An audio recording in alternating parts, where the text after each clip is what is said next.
কোথায় যাইতাছেন? আমরা যাচ্ছিলাম এখানকার স্কুলটায়, কিন্তু এই যে আটকে পড়লাম। অনেকক্ষণ ধরে চেষ্টা করছি, কিছুতেই কিছু হচ্ছে না। আমার মনে হইতাছে আমরা আপনাগুড়ি সাহায্য করতে পারি। তাহলে তো খুবই ভালো হয়। আপনার কাছে মোবাইল ফোন আছে? হ্যাঁ, এই নাও।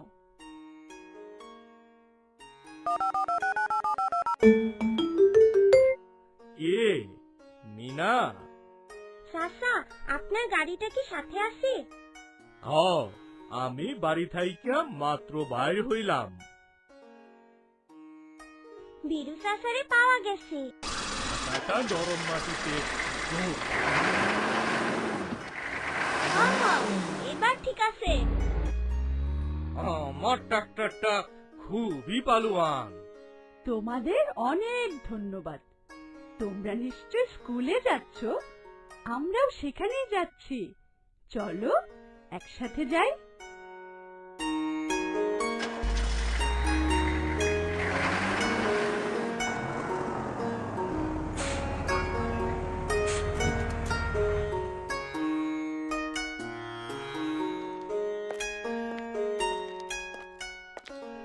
আপনাদের আসতে কোনো সমস্যা হয়নি তো? একটু সমস্যা হয়েছিল, মিনাদের পেয়ে কেটে গেছে। আপনাদের ছাত্রী মিনা দারুণ বুদ্ধিমতী। হ্যাঁ, ও শুধু স্কুলেই নয়, আমাদের পুরো গ্রামে সবার খুব প্রিয়। চারপাশের লোকজনের উপকার করতে পারলে সে দারুণ খুশি হয়। আপা, আমরা আপনাদের স্কুল দিয়ে শুরু করতে চাই। আপনি ক্যামেরার সামনে দাঁড়িয়ে আপনার স্কুলের কথা বলুন। সরকারের মাধ্যমে ইউনিসেফ সব সময় আমাদের স্কুলকে সহযোগিতা করে। কয়েকদিন আগে শিক্ষকদের একটা প্রশিক্ষণ কর্মশালা হয়েছিল। আমরা শিক্ষকরা সেখানে প্রশিক্ষণ নিয়েছি, কিন্তু আমি ক্যামেরার সামনে কথা বলতে। দেখলেন মিনা কেমন চটপটি আর প্রাণবন্ত? হ্যাঁ, তাই তো, ও বেশ গুছিয়ে কথা বলতে জানে। আচ্ছা, মিনাকে দিয়ে আমরা কাজটা করাতে পারি না? মিনা, মিনা,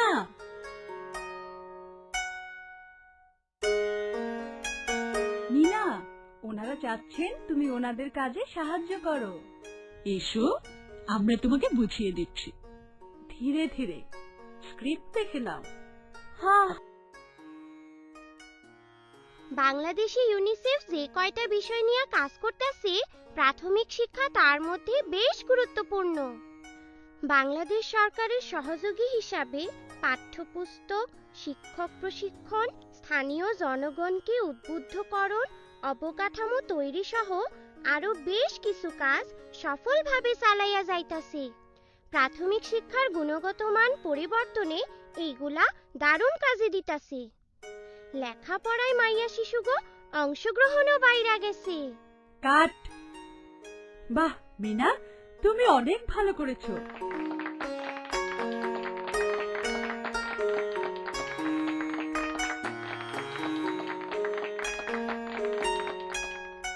মিনা, আমরা এখন যাব এখানকার প্রাক প্রাথমিক বিদ্যালয়ে। তুমি কি বিদ্যালয়টা চেনো? হ্যাঁ, আমাগো পাশের গ্রামে। বেশ, চলো আমাদের পরবর্তী দৃশ্যটা ওখান থেকেই নেব। আমিও অভিনয় করব।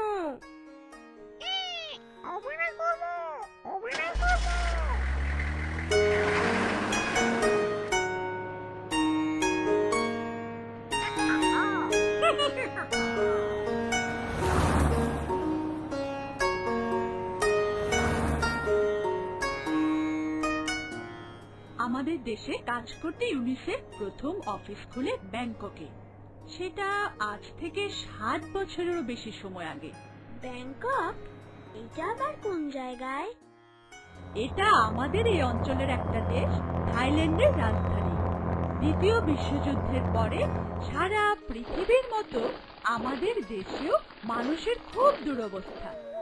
এরকম পরিস্থিতিতে 1951 সালে রাজধানী ঢাকাতে ইউনিসেফ অফিস নিয়ে কাজ শুরু করে। তখন থেকে সরকার এবং অন্যান্য উন্নয়ন সংস্থার সাথে যৌথভাবে কাজ করে চলেছে। এইটা কিসের ছবি? এটা এটা হলো কনসার্ট ফর বাংলাদেশ। 1971 সালে আমাদের মুক্তিযুদ্ধের সময় তখন আমেরিকার নিউ ইয়র্ক শহরে মুক্তিযুদ্ধের সমর্থনে একটা বড় কনসার্ট হয়। সেখানে পণ্ডিত রবিশঙ্কর আর তার বন্ধু জর্জ হ্যারিসন সঙ্গীত পরিবেশন করেন। সেই আসরের সব আয় ইউনিসেফের মাধ্যমে শরণার্থীদের সাহায্যে ব্যয় করা হয়।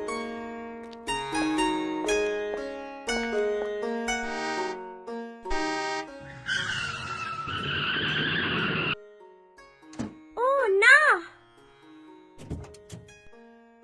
আরে কলিম চাচা, তোমার কিছু হয় নাই তো? মিনা যে, না না, তেমন কিছু হয় নাই। বয়স হয়েছে তো, চোখেও ভালো দেখি না, কানেও শুনি কম। এই গাড়িতে কইরা কই যাইতেছো মিনা? এ না রাকারা? আপনার কিছু? না না, কিছু হয় নাই, গাড়িটা খেয়াল করতে পারি নাই। এনারা আমাগো অতিথি, ইউনিসেফের কাজের উপর ছবি বানাইতে আইছেন। কি বললো নামটা? ইউনিসেফ?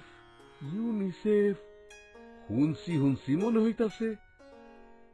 মনে পড়ছে, 70-এ দেশের দক্ষিণ অঞ্চলে ঘূর্ণিঝড় হইয়া সব তছনছ কইরা দিল। দেশ বিদেশ থাইকা লোকজন ছুইটা আইলো নানা রকমের সাহায্য লইয়া। এই সময় শুনছিলাম ইউনিসেফের নাম। চলো ওনার সাথে একটু কথা বলি।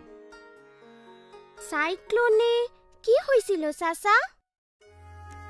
সালটা ছিল 1970। আচমকা শুরু হইল বাতাস, ঝড়। এমন ঝড় বাপ দাদার বয়সে কেউ দেখে নাই।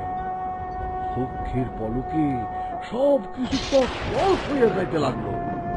ঝড় থামলে দেখলাম, আয় হায় রে, হাজার হাজার মানুষ মইরা গেছে, ফসলের ক্ষেত নষ্ট হইয়া গেছে, ঘর বাড়ি কোনোখানে কিছু নাই। এই ঘূর্ণিঝড়ের পরে একদল মানুষ সাহায্য লইয়া আইসা আমাকে পাশে দাঁড়াইল। তারা খাবার দিছে, ঘর বাড়ি বানাইয়া দিছে।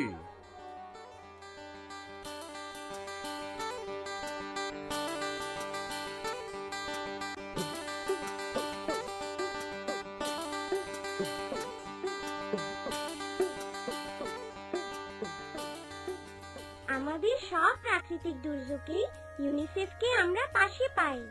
ঘূর্ণিঝড় সিডরের সময়ও ইউনিসেফ বন্ধুর মতোই সাহায্যের হাত বাড়াইয়া দেয়। তখন ইউনিসেফের ডাকে বিশ্ববিখ্যাত গায়িকা শাকিরা সুইটা আসেন। তিনি খুব মুগ্ধ হন এই দেশের মানুষের দুর্যোগ মোকাবেলার ক্ষমতা দেখা। আহ, ভালো তো। শোনো মিনা, পরের বছর মুক্তিযুদ্ধ শুরু হইলে গিয়া উঠলাম ভারতের শরণার্থী শিবিরে। সেইখানে লাখ লাখ মানুষের থাকা খাওয়া আর চিকিৎসার ব্যবস্থা করা হয়েছে। তখন আবার শুনলাম ইউনিসেফের নাম। দেশ স্বাধীনের পর এই সংস্থা গ্রামে গ্রামে আরো অনেক কাজ করছে। আগে তো গ্রামের মানুষ পায়খানা ব্যবহার করত না, পুকুরের পানি খাইতো, নানান কিসিমের রোগে ভুগত। আজকে অবস্থা বদলায় গেছে, গ্রামে এখন তো খোলা পায়খানা নাই বললেই চলে। এটা তো খুব কাজের কথা কইলা কলিম চাচা, তোমারে অনেক ধন্যবাদ।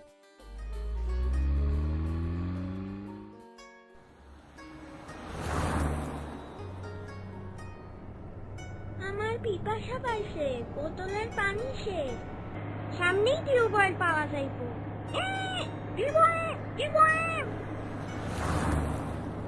এটা তো লাল দাগ দেয়া, এইটাই আর্সেনিক আছে।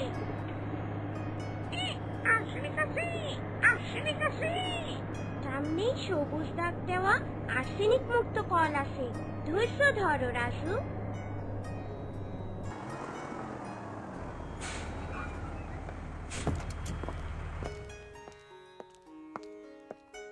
কেমন আছেন চাচি?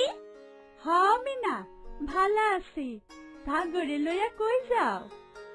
তারা ঢাকা থেকে ছবি বানাইতে আইছেন। চলো ওনার সাথে একটু কথা বলি। চাষি কবে থেকে কলের পানি ব্যবহার করা শুরু করেন? অনেক বছর আগে আমরা খাল বিল আর পুকুরের পানি খাইতাম, রান্না বান্নাও করতাম। সরকার গ্রামে গ্রামে কল বসাইয়া দিল। জানতে পারলাম পুকুর বিলের খোলা পানিতে রোগ জীবাণু থাকে, সারাটা বছর অসুখ ব্যারাম লাইগাই থাকতো। কলের পানি খাইয়া দেখলাম গ্রাম থেকে অনেক ব্যারাম চলে গেছে। সরকার আর সহযোগী সংস্থার সাথে মিল্লা ইউনিসেফ নিরাপদ পানির জন্য সারা দেশে 30 লাখ টিউবওয়েল বসায়। সবাইরে নিরাপদ পানির ব্যবহারে সচেতন করতে চালায় নানান প্রচারণা। আমরা এখানে সেইটার সুফল দেখতে পাইলাম। এই পানি সবচেয়ে নিরাপদ। নিরাপদ পানি, নিরাপদ পানি। রাজু, আমিও পানি খেতে চাই। এই নেন। ধন্যবাদ রাজু।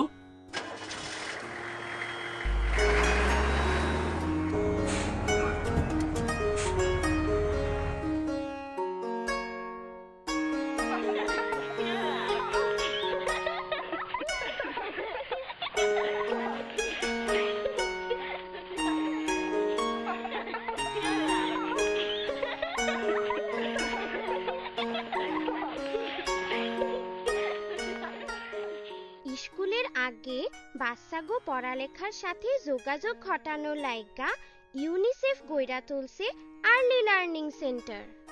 এখানে পড়ালেখা শেখানো হয় আনন্দ দিয়া। আর্লি লার্নিং সেন্টার শেষে তারা স্কুলে ভর্তি হয়। এতে কইরা প্রাইমারি স্কুলের ছাত্রছাত্রীও বাড়তাছে। সম্পূর্ণ বিনা খরচা হওয়ায় গরিব শিশুগো কম বয়সে পড়ালেখার সাথে যোগাযোগ হইয়া যাইতাছে। এইখানে শিক্ষার উপকরণগুলা সহ সবই ইউনিসেফ যোগান দেয়। পড়াশোনার পদ্ধতি হইল গানে গানে, অভিনয়ে আর গল্পে গল্পে। এখন আমরা শিখব 2। তাহলে একটা গল্প শোনো। একদিন বন থেকে একটা জন্তু চলে এলো গ্রামের মধ্যে। জন্তুটার 2টা হাত, 2টা পা, 2টা চোখ। সবাই পড়ে গেল খুব চিন্তায়। বলো তো জন্তুটার কয় পা? 2।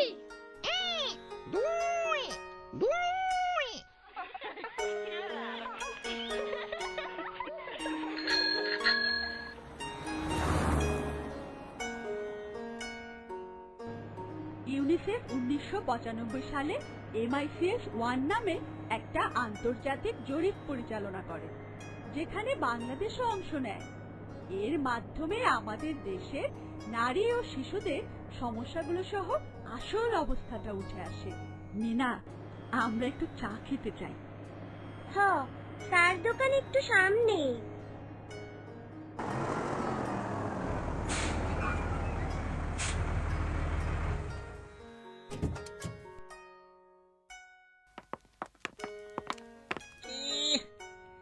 মিনা গাড়ি পাইল কই?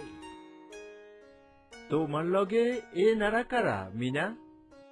এনারা ছবি বানাইতে আইছেন। আমরা ইউনিসেফের কার্যক্রমের উপর একটা প্রামাণ্যচিত্র তৈরি করছি। ও আচ্ছা আচ্ছা, ভালো কথা। আপনারা এইখানে এসে বসেন। তা গো সহযোগিতাই তো বাচ্চা করে দেখলাম ভিটামিন এ ক্যাপসুল খাওয়ায়। আমার বাচ্চা করেও খাওয়াইয়া নিছি।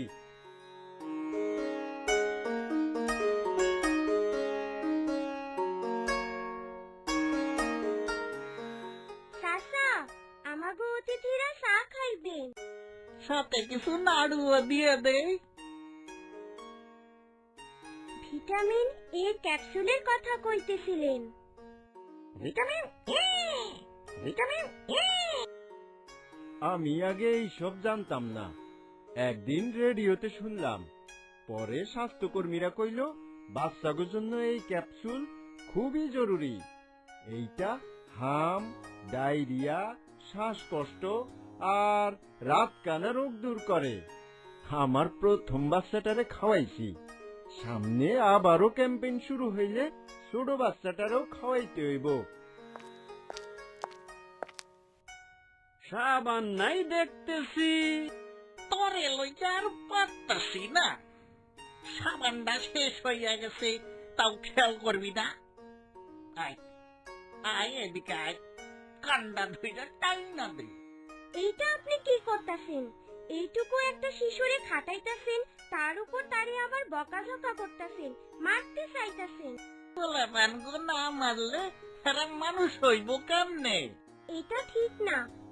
স্কুলের আপা কইছেন শিশুগো শারীরিক বা মানসিক শাস্তি দেওয়া খুব খারাপ। এতে কইরা তাগো বাইরে ওঠা বাধাগ্রস্ত হয়। এই জন্য সরকার দেশের সব স্কুলে শিশুগো শাস্তি দিতে নিষেধ কইরা দিছে। আর 14 বছরে কম বয়সী গো কাজে নিয়োগ দেওয়া আইন অনুযায়ী অন্যায়। তাছাড়া বাংলাদেশ কিন্তু শিশু অধিকার সনদ মানে সিআরসিতে স্বাক্ষরকারী একটা দেশ। এইটায় স্বাক্ষরের লাভ কি? এই সনদে স্বাক্ষর করার মানে হলো শিশুদের অধিকার নিশ্চিত করার প্রতিশ্রুতি। ওর তো মনে হয় বয়স 14 হইয়া গেছে। আমি 14 বছর বয়সে বিয়া করছিলাম। না, আপনার ধারণা ঠিক না। এটা অবশ্য আপনার দোষও না। আমরা এখনো শিশু শ্রম কি তা ঠিকমতো বুঝি না। সব দেশে শিশু শ্রম বিষয়ে কথা হইতেছে। আমাগো দেশের সংসদে নতুন শিশু আইন পাশ হইছে। এখন থেকে 18 বছর বয়স পর্যন্ত ছেলেমেয়েরা শিশু হিসেবে বিবেচিত হইব।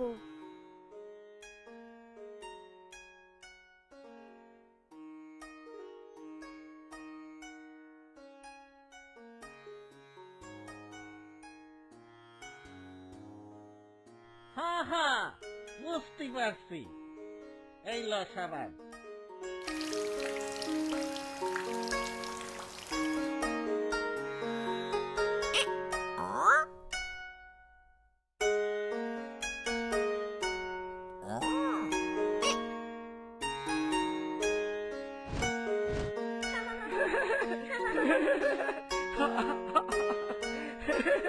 মিনা, চলো এবার আমরা তোমাদের স্বাস্থ্য কর্মকর্তার সাথে কথা বলি।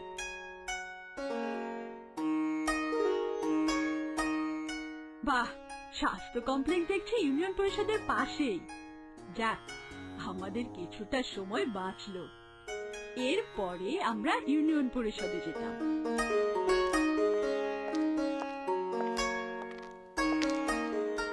কেমন আছো রবি ভাই? হ মিনা, ভালো আছি। তোমার মাইয়াটা কেমন আছে? হ মিনা, বেশ ভালো আছে। তার জন্ম নিবন্ধনের বিষয়ে খোঁজ নিতেই এখানে আইছি। ভালো কইরা খবর নিও। রেডিওতে শুনছি দেশ বিদেশের যে কোনো জায়গা থেকেই কম্পিউটার আর ইন্টারনেটের সাহায্যে জন্ম নিবন্ধন করণ যাইব। সেইটা করতে হইব জন্মের 45 দিনের মধ্যে। মাইয়ার নাম ঠিক করছো? তোমার দেয়া নামটাই সকলে পছন্দ করছে। ঝিলমিল। হ মিনা, ঝিলমিল। আমরা আসি রবি ভাই। বাংলাদেশ হলো পানির দেশ। এই কারণে পানিবাহিত রোগও এই দেশে বেশি, যেমন ধরো ডায়রিয়া। এর জন্য বাংলাদেশ সরকার ইউনিসেফের সহযোগিতায় 1979 সালে জাতীয় ডায়রিয়া রোগ নিয়ন্ত্রণ কর্মসূচি নেয়। এই পদ্ধতিটা কি আপা? এটা একদম সোজা। লবণ, গুড় বা চিনি পরিমাণ মতো পানির সাথে মেশালেই তৈরি হয়ে যায়। এটা কি ওষালাইন? হ্যাঁ হ্যাঁ, ওরসালাইন। এটা ডায়রিয়া জনিত পানি শূন্যতা রোধ করে। বাংলাদেশের শিশুদের 6টি গুরুত্বপূর্ণ রোগ যেমন পোলিও, ডিপথেরিয়া ইত্যাদি থেকে রক্ষার জন্য নেওয়া হয় সম্প্রসারিত টিকাদান কর্মসূচি। 1979 সালে বাংলাদেশ সরকার স্থানীয় ও আন্তর্জাতিক অংশীদারদের সাথে এই কর্মসূচি চালু করে।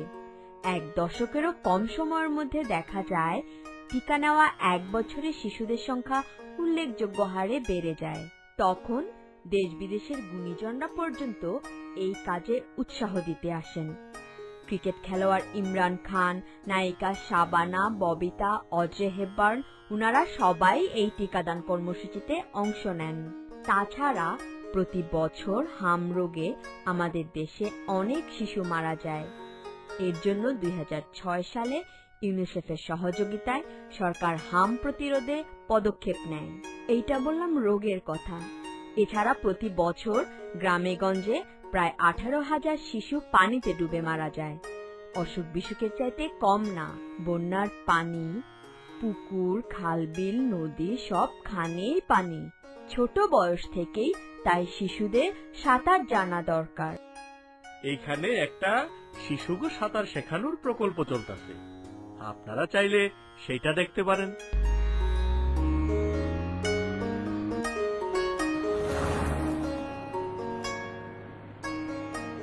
বন্যার পানি, পুকুর, খাল, বিল, নদী সবখানেই তো সাঁতার জানার দরকার। ইউনিসেফ তাই কয় বছর যাবত বাচ্চাকে সাঁতার প্রশিক্ষণের আয়োজন করতেছে।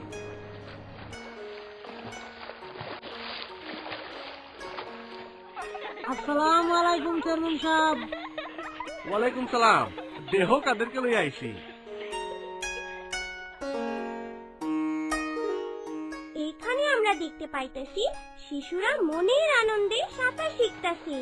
তাকেও এখন আর পানিতে ডোবার কোনো ভয় নাই। মিনা, রাজু, তোমরা আমাদের জন্য অনেক করেছো। আমরা সময় পেলে তোমাদের গ্রামে আবার আসবো। হ্যাঁ মিঠু, তোমাকেও অনেক ধন্যবাদ। আপনাগো কথাও আমাগো অনেক দিন মনে থাকবো। তোমাদের জন্য এই সামান্য উপহার। অনেক ধন্যবাদ। উপহার? বাহ, বেশ তো। বেশ তো, বেশ তো। বাংলাদেশ দারুণ এক সম্ভাবনা দেশ। 1971 সালে স্বাধীনতা অর্জনের পর থেকে এই পর্যন্ত বাংলাদেশ শিশু অধিকার রক্ষায় চমৎকার সফলতার স্বাক্ষর রাখতে পারছে। বাংলাদেশ সরকারের উন্নয়ন সহযোগী হিসেবে ইউনিসেফ অন্যান্য উন্নয়ন সংস্থার সহযোগিতায় শিশুগো উন্নয়নে কাজ করতেছে, যেন এদেশে প্রত্যেক শিশু পরিপূর্ণভাবে বিকশিত হইতে পারে।